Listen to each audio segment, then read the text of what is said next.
Maybe I can.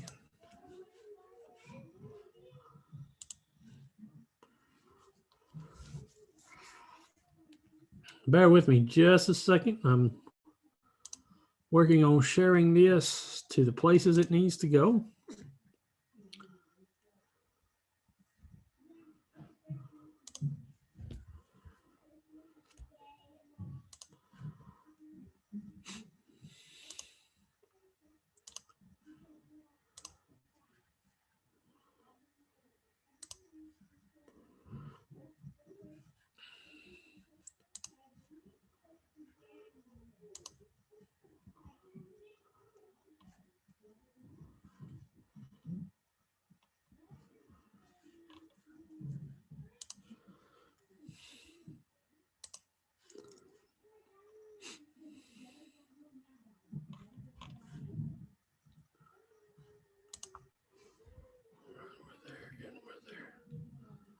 All right, I think we are where we need to be.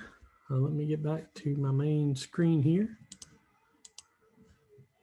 We are in Exodus 29 tonight. Oh, my PowerPoint said 26. It's supposed to be 29. There we go. We're in Exodus 29 tonight. We are nearing the end of Exodus. As you know, we've sort of took a little longer to get here, and part of this just because we're trying to cover the groundwork and trying to make sure we understand the book of Exodus as best we can, because this book of the law and the first 5 books really lay down the law and lay down the idea we need to know to understand about the Jews and understand about their belief and what we see at the time of Christ. And so that's what we are looking at tonight, is looking at the idea of what of Exodus, and we're getting at Exodus 29 now. You remember last week we studied Exodus 28.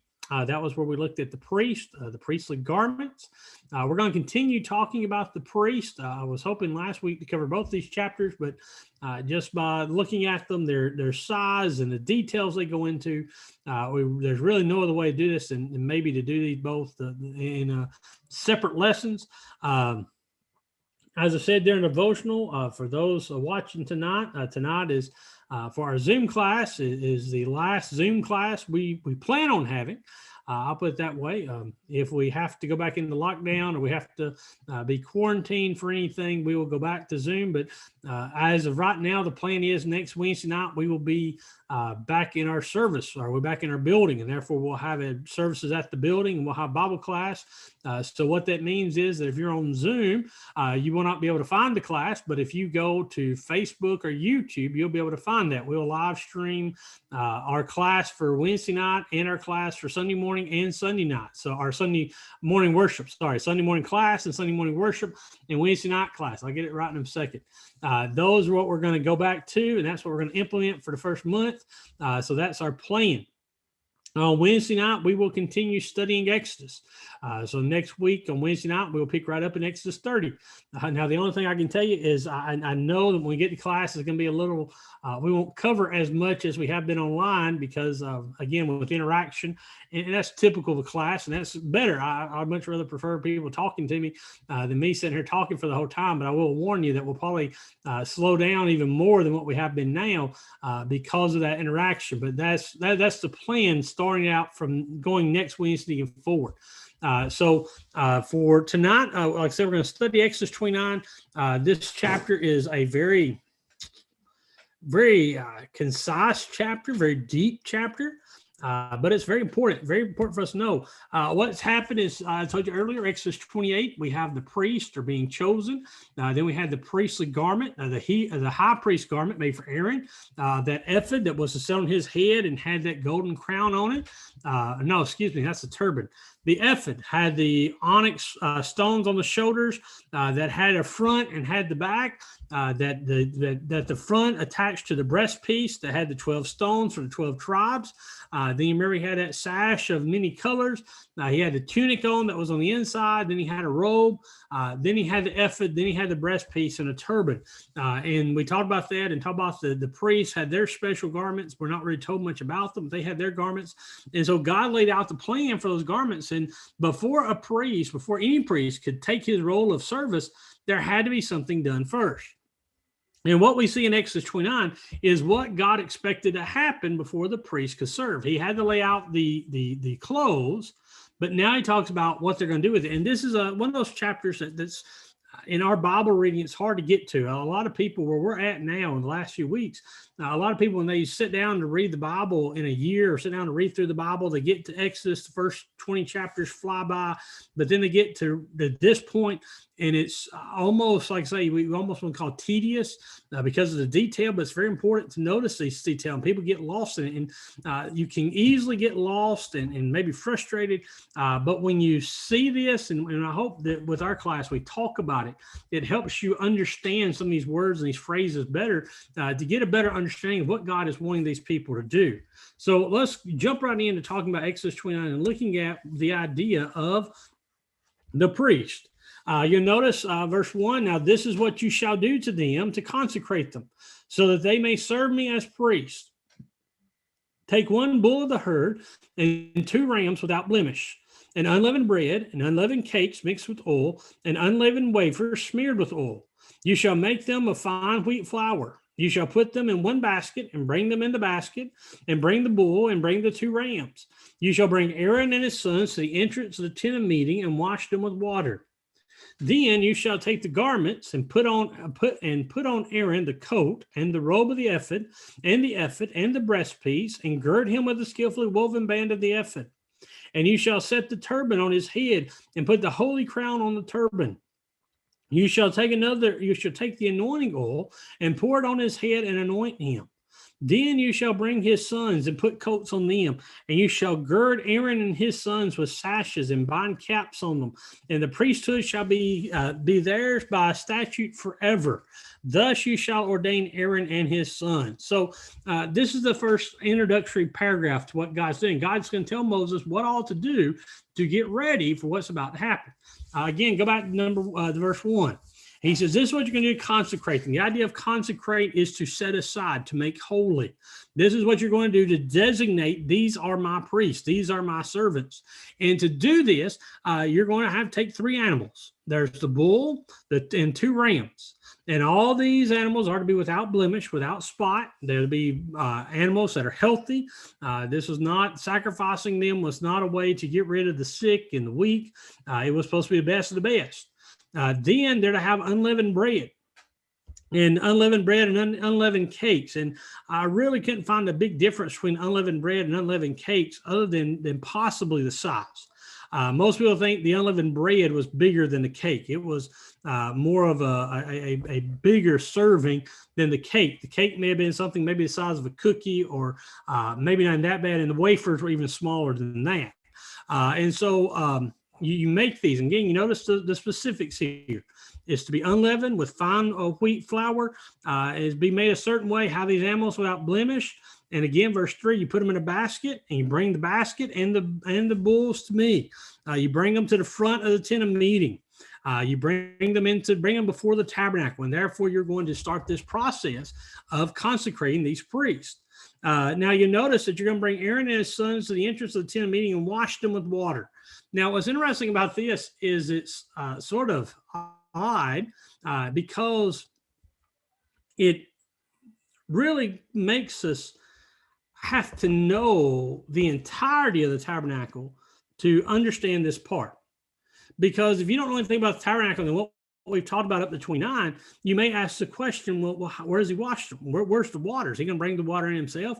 Well, what we find out later in chapter 30 and 31 is one of those things, it's 30 or 31, excuse me. You're going to see that another part of the tabernacle courtyard is a laver, a big bowl that's supposed to hold water. And the whole purpose is for the priests to wash themselves to be holy before they go in and serve in the tabernacle. So what's the insinuation is although we've not read about that laver yet. That laver is what is supposed to be used here. There is this laver that's in between the altar burnt offerings and the tabernacle itself. Is this big golden laver that they're going to use to wash. And this is what you do. You take the water, you wash Aaron and his sons, and after you washed them, you dressed them. And again, you notice this verse 5. Notice, 5 and 6 of how you're to dress Aaron. Aaron is very specifically in how he's supposed to be dressed. Notice, put on the coat. This is the undergarments. Then you put on the robe of the ephod. Then you put the ephod on. Then you put the breastpiece on. Then you gird him with the sash. And then finally you put the turban on his head and the holy crown of the turban. It's interesting that holy crown of the turban. I forget which translation it is.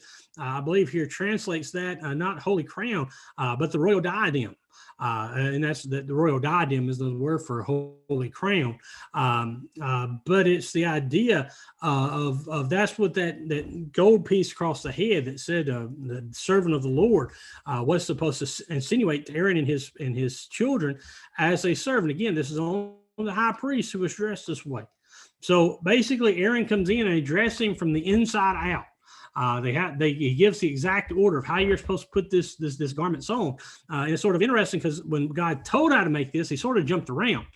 He did the ephod, the breastpiece, then the turban, then the robe, and then the undergarments.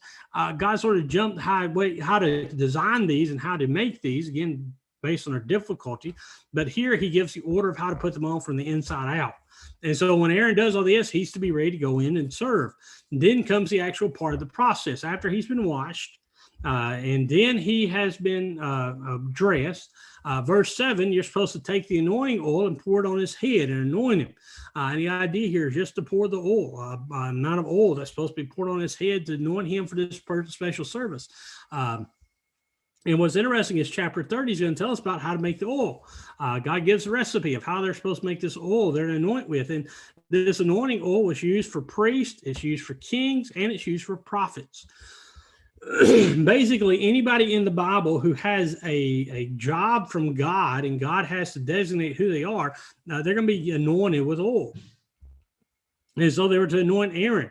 Then after Aaron is anointed, then you're to take his sons, and you bring his sons and put the coats on them, gird them with the sashes and bind the caps on them. Again, they don't have as lavish of a dress as Aaron, but they have their dress, and they are to stand to be the priests for God forever. One thing about this is you notice this last part of verse middle of verse 9, I guess. The priesthood shall be theirs by statute forever. We talked about this last year. Some translations will call this a perpetual priesthood. What this means, the word forever here, the word in Hebrew forever, doesn't necessarily mean eternal. It can mean eternal, but it doesn't mean eternal. Doesn't have to mean eternal. What it typically means, and we can look at the verses here, we can also look at the verses in Hebrew, the book of Hebrews. The Hebrew writer will tell us that the priesthood of Aaron was perpetual in that it was to last until the end of the Mosaic age, that it was to begin with the start of Moses, and it would last until the age of Moses ended. Then once the age of Moses ended, then a new high priest would come into power. And the Hebrew writer would say that there has to be a new high priest, a new priesthood has to be established. And so this is where he'll go from. And so I want you to know this statute forever is conditional. It is not meaning eternal. Somebody will say, oh, well, he's still a priest. Well, no, he's not. The Aaronic priesthood died or ended when the law of Moses ended. And that was a promise here. This forever was based upon to the end of the age. And the end of that age would have been the time of the church, the beginning of the Messiah's age, the Christian age. So here God lays out the beginning point. And again, Moses is to do this. When it talks about the you here in these verses, most writers believe that this is talking about Moses. Moses, they're to come to you and you're to go through this process and do these things for them. You're the one to take place because Moses is God's spokesman on earth right now. Again, that job's going to go to the priest. The priests are going to be more the spokesman, the mediator between God and man, but right now that man is Moses. So after this, God's going to tell about those three sacrifices. Notice first, verse 10, then you shall bring the bull before the tent of meeting. Aaron and his son shall lay their hands on the head of the bull. Then you shall kill the bull before the Lord at the entrance of the tent of meeting. And shall take part of the blood of the bull and put it on the horns of the altar with your finger. And the rest of the blood you shall pour out at the base of the altar. And you shall take all the fat that covers the entrails and the long lobe of the liver and the 2 kidneys and the fat that is on them and burn them on the altar. But the flesh of the bull and its skin and its dung you shall burn with fire outside the camp. It is a sin offering. So notice the first thing here. This is very interesting because this gives us some insight into the idea of God's plan for sacrifices. The first thing Moses brings a bull. And this bull, there's 1 bull and 2 goats or 2 rams. The bull, the first bull, is a sin offering. Aaron and his sons lay their hands on the head of this bull. What they're basically doing is they're passing their guilt, their sinfulness onto this bull. And this bull is going to have to pay the price of sin. This bull is going to be forced to give its life on behalf of the consequences of the sin of Aaron and his sons. And this is the way this would have worked. And this is why we see the Hebrew writer will later say that the offering of Christ, the sacrifice of Christ, is much better, because that sacrifice was once for all, because it was freely given. Christ willingly gave himself to die in the place of the sinner, not the bull or the other animal that was forced to take its place. But basically, he says you take the bull, you put your hands on it. They put their hands on it and pass their guilt onto the bull. Then after they've done that, they're going to kill the bull. They're going to slaughter it. They're going to cut its throat and drain it of its blood. In verse 12, they're to catch that blood. And then Moses is to take part of that blood and put it on his finger. And he's to take it. You remember that altar of burnt offering outside the tent tabernacle had the 4 horns on it. We talk about those 4 horns or 4 pieces at the ends. And they're to take the blood and dip some on the finger, and they're to put blood on each one of those horns. And this was, again, to show that sin offering. And then the rest of the blood, they're to pour out at the base of that altar. They're to pour out before it. Again, the blood would have been very precious. Remember, God told them not to eat meat with blood in it, because blood is the life force. And God didn't want them to drink the blood, to mix the blood with these other offerings, because the blood was holy. The blood was sacred, I guess you could say. And then after that happens, he says you're going to basically cut the bull open. And after they've drained the blood of this bull, or the bull of its blood, they cut it open, they quarter it or half it. This one they would have probably halved, and then they begin to take the organs out, the organs and the fat that's on them. Again, these were supposed to be the valuable part of this bull, the desired part, the fat that covers the entrails, the liver, the 2 kidneys, and the fat on them. And you're going to take these pieces of this bull, and you're going to put them on the altar of burnt offering, and then you're going to burn them up. You're going to completely destroy them. Then you're going to take the flesh of the bull, the rest of the body, its skin, its refuse, everything else that's part of this bull. You're going to take it outside the camp, and you're going to burn it with fire. Basically, it's not worth the sacrificing. It's not worth burning up for God, but because it's a sin offering, it cannot be eaten. It cannot be salvaged. And the idea is that this animal took on the sins of these people, of these men, therefore it's not fit to be eaten, because it's to be unholy meat or unclean meat. And so this is the first part. There's a sin offering. God tells them how to make a sin offering. Now, what's interesting is the 3 offerings that God talks about here are offerings that he's going to later in the book of Leviticus, and we'll talk about Leviticus, is going to later tell them about how to make these offerings in a very similar way that have a very interesting purpose. They have very similar purposes here. But the first one is a sin offering, an offering to forgive the sins of Aaron and his sons. To wash that sin away, if you will. Now, real quickly, before we get too far, you may say, okay, well, if the sin of the blood, if the blood of the bull could take away the sin of Aaron and his sons, and we know Christ's blood does the same thing, why does Christ have to offer himself? Why couldn't the blood of bulls and goats work? Well, the problem with the blood of bulls and goats and the sacrificing of a sin offering is that a sin offering worked for your past sins. Your sin offering only worked for what you'd done before that moment. Anything after that moment would require another sacrifice, at least the way I understand it. And so therefore, the blood of bulls and goats was faulty in that it couldn't go forward. whereas the blood of Christ goes forward and backwards. And the blood of Christ forgives you of any sins you've committed in the past, but it continually cleanses you as long as you walk in the light. So that's the difference between the sin offering and the offering of Christ, and the offering Christ gave us. So this is the first part. And again, one thing that's interesting about this is that one commentator had said something about this, and I thought was interesting, is verse 14, that the body of the bull had to be killed outside the city because it was a sin offering. And he said that there was a correlation here, connection to Christ. Because when you look at Christ's crucifixion, he was crucified outside the city. Well, why? Because he was a sin offering. It wasn't right for him to die inside the city, or he would make the whole city unclean. And so there's that very interesting correlation that the body of the sin offering had to be carried out and burnt and gotten rid of, rather than eaten or anything else that may have been done. So that's the first, is a sin offering. The next, you take another ram. And the ram, verse 15, then you should take one of the rams, and Aaron and his sons shall lay their hands on the head of the ram, and you shall kill the ram. You shall take its blood and throw it against the sides of the altar. Then you shall cut the ram into pieces and wash its entrails and its legs and put them with its pieces and its head, and burn the whole ram on the altar. It is a burnt offering to the Lord. It is a pleasing aroma, a food offering to the Lord. So here we have our second offering. The first was a sin offering. The second major offering was a burnt offering.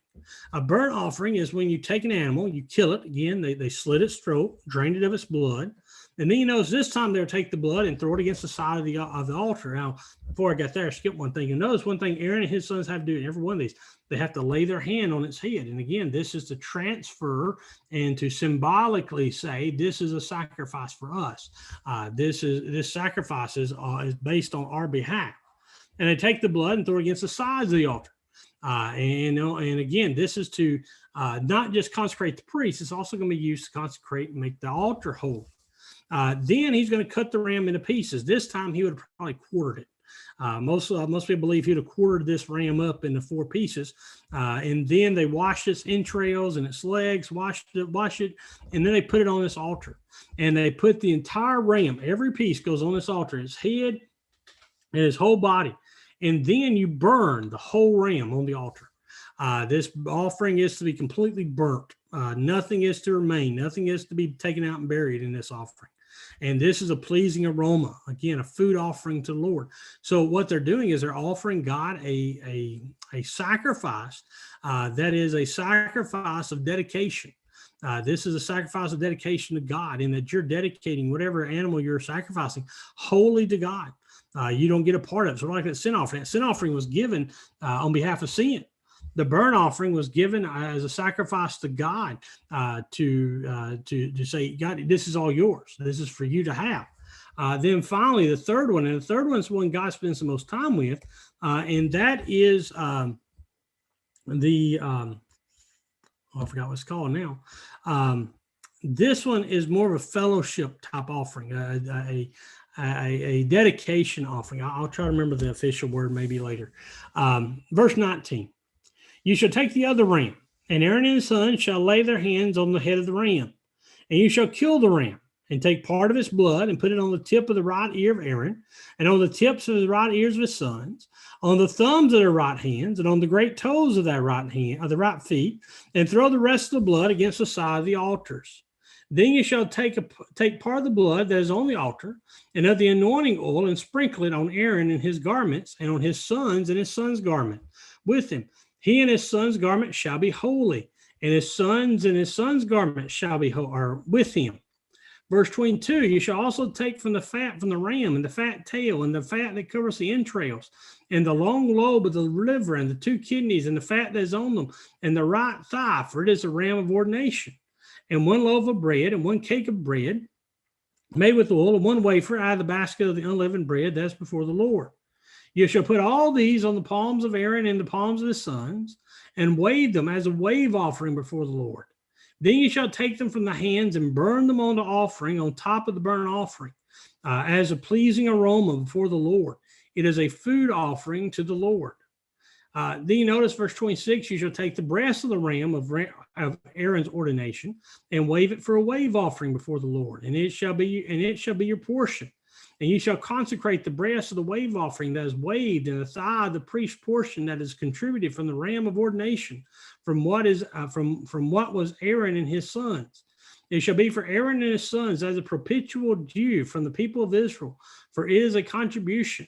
It shall be a contribution from the people of Israel, from their peace offerings, their contribution to the Lord.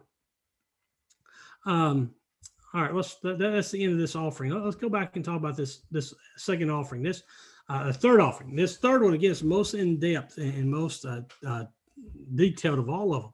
Again, notice you take another ram. Again, the hands are laid upon it, and then they kill it.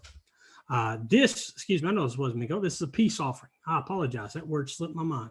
This is a peace offering, an offering of fellowship between man and God. And so Aaron and his sons put their hands on his head and they kill it again. They kill this one, but this time they take the blood. Now notice every time there's something different done with the blood. The blood of the bull was to be put on the horns of the altar and then poured out at the base. The blood of the ram, the first ram, was to be sprinkled on the side of the altar, and that's how it's supposed to be done. This ram, as it's called later, the ram of ordination, this is sort of the ram that's special to Aaron and to the high priest. You're going to take it, and you're going to take its blood, take a part of its blood, and you'll put it on the right ear, the right earlobe, put it on the right thumb, the right big toe of themselves, and then you're to throw the rest of it against the side of the altar. Now, what this does, the putting the blood on the right ear and the right thumb and the right great toe, is a sign of dedicating the whole person to God, because the right is typically the dominant hand. It's typically a dominant hand for most people.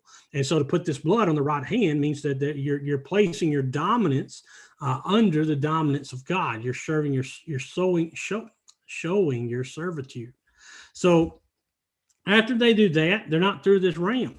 They'll take the rest of it blood, or take another part of its blood, and the anointing oil, and sprinkle it. And you're to sprinkle it on Aaron and his garments, and his sons and their garments. This is to be a sprinkling that they're going to do. And again, this is not the only time this sprinkling. And we're told later on the Day of Atonement, it's probably the way it is here, that what they would do with this sprinkling is they would mix the blood and the oil together, and they would have a hyssop reed, or a weed, that they would dip down in this mixture, and they would shake it. They would throw it out, and it would have the ends of it would be loose, and so it would sling it out. And so that's how they would sprinkle the blood. And so when they sprinkled this garment with the blood and the oil, this garment was to be holy, and the sons' garments were to be holy. This was their consecration. This was the act of making them holy before God. So we're still not through this ram. Because next you take the ram, again, notice this description, the same parts of the ram we mentioned earlier that you're supposed to take, or the bull that you're supposed to take out, the coveted parts, you're to take them and you're to burn them. Now, the only one you're not supposed to burn is that the right, you take the right thigh too. Later, we're told the thigh is kept out for the priest in future generations. But you take all these good parts, you take the thigh, you take the kidneys, the liver, the fat, and the best of the animal. You put them on the altar. You put a loaf of bread and a cake of bread on the altar. Now, before you do that, Aaron and his sons put them on there, and they offer what's called a wave offering. And what a wave offering is, we really don't know, but it's some kind of ceremonial hand gesture. Most people think that what this is a way of taking the offering in your hands and waving it, but waving it forward and backwards, of doing it in a certain motion. And what most people think this represents is the idea of giving it to God, and then God giving back portion to you, because that's what we're going to see. They're going to give part of this offering to God, and part of it's going to come back to Aaron and the priesthood. So there's some kind of motion involved in this waving. They'll take this meat and they're to wave it before God. And then you notice, and then it says you take it out of their hands and you burn it on top of the altar. You're to burn that part of it. And then after you burn that, you notice verse 26, Aaron's to take the breast of the ram. Now, this is the first time we've not seen an animal be completely burned or completely destroyed. Aaron's to take this breast, and again, it's a wave offering. And again, the idea is that it's probably back and forth, meaning I'm offering this to God, but God is giving it back to me. I'm offering it to God, but God is giving me a portion back. And so what it is when they do this, they consecrate this breast.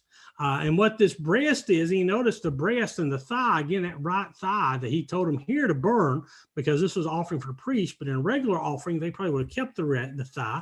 And what that is to go to Aaron and his sons, because this is a peace offering. This is also called a fellowship offering. And what Aaron and his sons are to do is they are to take this breast, and they're going to eat it. And what they do is when they eat this breast and they eat the thigh, what they're doing is they're concreting their peace offering, because they're having a meal with God. They've given God his part, the burn up part, and then they eat their part. That's their part of this sacrifice. And notice this is, notice again, it shall be for Aaron and his sons as a perpetual due from the people of Israel, meaning that when the people of Israel come and offer these offerings, the breast and the thigh is to be the priest part. There's a part of this ram that goes to the priest that they are to keep. And then there's also a part that goes to the people.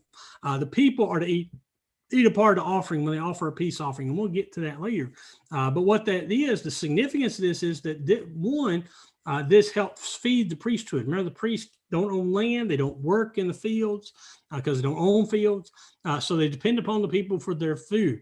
One of the ways they get that is by the offerings people give.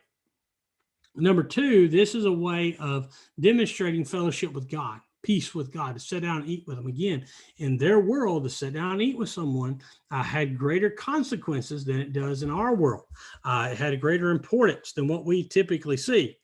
And so this is, again, that perpetual due. As long as this law is in place, this is what's supposed to happen for the priest. Then you notice the holy garments of Aaron shall be for his sons after him. They shall be anointed in them and ordained in them. The son who succeeds him as priest, who comes into the tent of meeting to minister the holy place, shall wear them 7 days. So this is sort of giving us a comment here, telling us about the future. God's saying that whenever the next high priest comes, and every high priest that follows him, they're going to have to wear these garments for 7 days. For 7 days, they're going to have to go through this ritual. And this ritual we're going to see is not just putting the garment on. They're going to have to be washed, put the garment on, the blood's to be sprinkled, the bulls to be killed every day. We're not told the 2 rams are to be, but the insinuation is that if they've got to do the washing, they got to do the dressing, they got to do the bull, they probably got to do the rams too. So that means that all these offerings have to happen for 7 days to ordinate or to ordain and to consecrate the priest, specifically the high priest here. And then notice this, the ram of ordination. This is, again, another part of that ram that you're supposed to take. You shall take the ram of ordination and boil its flesh in a holy place. And Aaron and his son shall eat the flesh of the ram and the bread that is in the basket in the entrance of the tent of meeting. They shall eat those things with which atonement was made, their ordination and consecration. But an outsider shall not eat of them, because they are holy. And if any of the flesh for ordination or the bread remain until the morning, then you shall burn the remainder of fire. It shall not be eaten, because it is holy. So here again is another part. They're to take that meat and they're to boil it. They're to boil the flesh, to boil the meat off that offering. And this is going to be Aaron and his son's part. And then Aaron and his sons are to eat it. Well, I said a minute ago, they eat the ram and they eat part of the bread. And this is their part. This is their fellowship. This is their payment, if you will.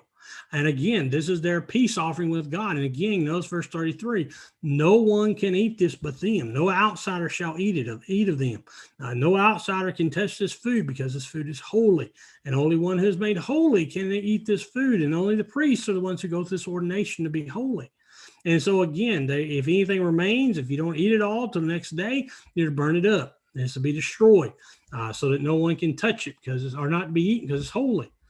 From there, verse 35, thus you shall do to Aaron and to his sons according to all I've commanded you. Through 7 days you shall ordain them, and every day you shall offer a bull as a sin offering for atonement. Also you shall purify the altar when you make atonement for it, and shall anoint it to consecrate it. 7 days you shall make an atonement for the altar and consecrate it, and the altar shall be most holy. Whoever touches the altar becomes holy. So this is what I was saying a minute ago. Aaron and his sons were to go through this process for 7 days. And again, for 7 days, he's supposed to wear the garments. For 7 days, you've got to ordain these people and these priests. 7 days, you've got to offer this bull. And again, the implication is that idea that you shall purify the altar and make atonement for it and consecrate it is those other 2 rams. But again, that's up to interpretation. It doesn't say those other 2 rams are offered the other day. I'm not going to argue about that if it's right or if we think it's right or not. But we do know that 7 bulls were offered, and I believe there's 14 rams that are offered during this time. And then you notice this was given over and over again to make atonement, to make them at one with God, to make them right, and to consecrate the altar. Again, this is not just for them, it's also for the pieces of the tabernacle and the pieces they're going to use. And again, when this happens, the altar shall be most holy. The altar shall be a holy thing. It's because it's been consecrated. And again, this is not just to consecrate the priest, it's also to consecrate the altar and to make it holy, the shedding of blood, to consecrate that altar. And again, notice, whoever or whatever touches the altar shall be holy, because the altar is now holy. Anything offered on that altar is now holy. It's a holy, pleasing offering, a sacrifice to God. All right, let's notice the last few verses here. Now, this is what you shall offer on the altar: 2 lambs a year old, day by day, regularly. 1 ram you shall offer in the morning, and the other ram you shall offer at twilight. And with the first lamb, a tenth of a measure of fine flour, mingled with 1/4 of a hin of beaten oil, and 1/4 of a hin of wine for a drink offering. The other lamb you shall offer at twilight. You shall offer with it a grain offering and the drink offering, as in the morning, for a pleasing aroma, for a food offering to the Lord. It shall be a regular burnt offering throughout your generations at the entrance of the tent of meeting before the Lord, where I will meet with you to speak with you there. There I will meet with the people of Israel, and it will be sanctified by my glory. I will consecrate the tent of meeting and the altar. Aaron also and his sons I will consecrate to serve me as priest. I will dwell among the people of Israel and will be their God. And they shall know that I am the Lord their God, who brought them out of the land of Egypt, that I might dwell among them. I am the Lord their God. So notice what God plans for the last little part here. A daily offering must be made of 2 lambs. 2 lambs a year old will be offered every day, every morning, and every night.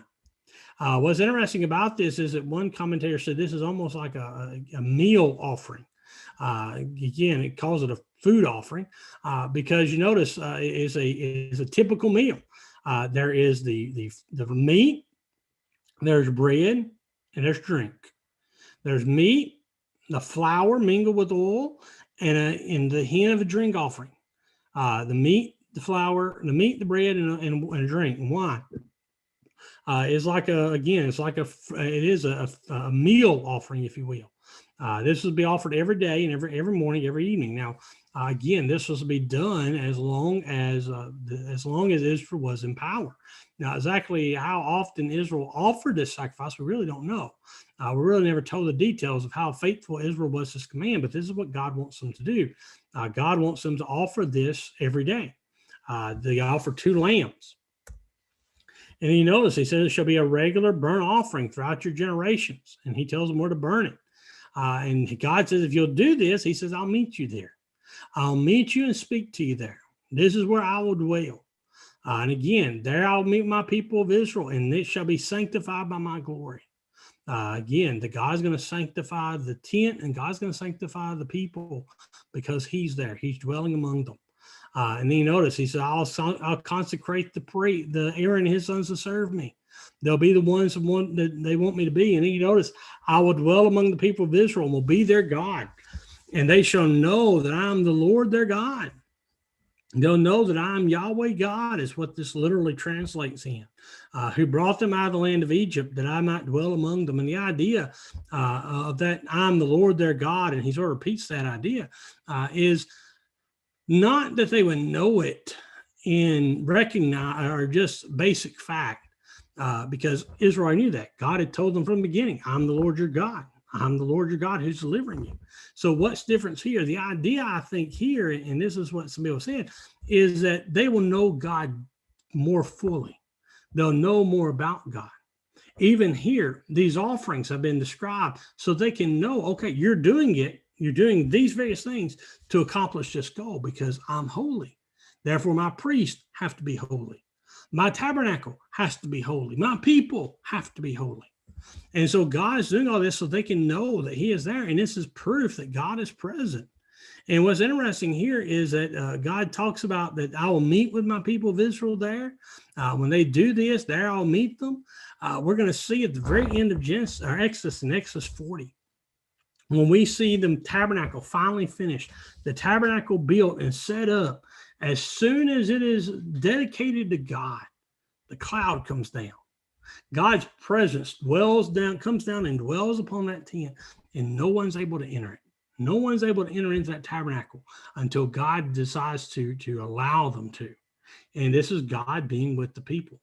And so God is telling the people of Israel, I'm going to be with you. This is a sign that when you obey me, you do these things, I will dwell with you. I will be your God, and you'll be my people. And you'll know me better. You'll know me and understand me and come to serve me better than you had before.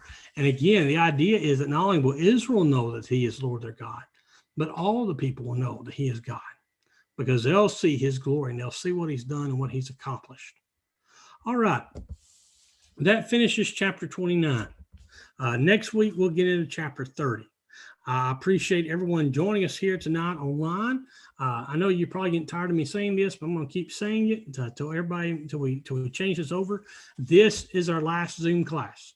We will not do Zoom next week. If you log on to Zoom, nobody will be here. I'll know you logged in Zoom because my email tells me when people are waiting on me in a Zoom meeting. I'm just kidding. I'm not going to say anything to you if you do. But just a heads up, next week we will not have a Zoom meeting. We'll be back in church. We'll be back in our building.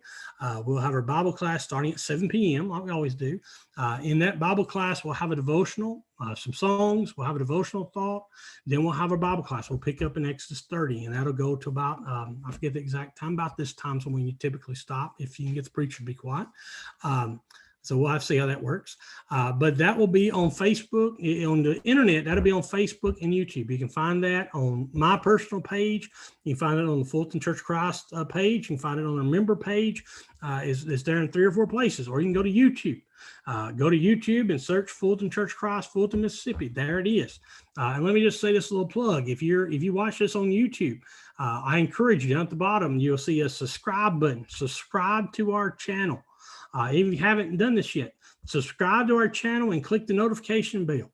The notification bell will tell you every time we put a video out. Again, it's a little late because we're not going to put any videos out, so our services. But if you want to get notification every time we put a video out, that's the way to do it. But for tonight, I appreciate you being here. I'm thoroughly glad we're able to carry on class this way. But I can't tell you how excited I am to be able to get back into class because one of the greatest things I've learned in these classes is it's not as much of listening to what I have to say, but listening to what people say back to me and listening to everybody's interaction. And so we're really looking forward to that next week. And we'll try to, as people talk, we'll try to reemphasize what people say if you can't hear on the microphone. That way everybody at home can hear that. But that is our plan. But for tonight, we appreciate you being here. Appreciate you being with us. Remember, Sunday morning, we meet at 9:30 for Bible class, then 10:15 for worship service. Then next Wednesday night, we'll meet at 7 o'clock. Again, appreciate you being here. I hope that you've had a good week. Thank you for joining us, and we'll see you next time, hopefully in person. Thank you. Daddy. Wait a minute, buddy. Daddy.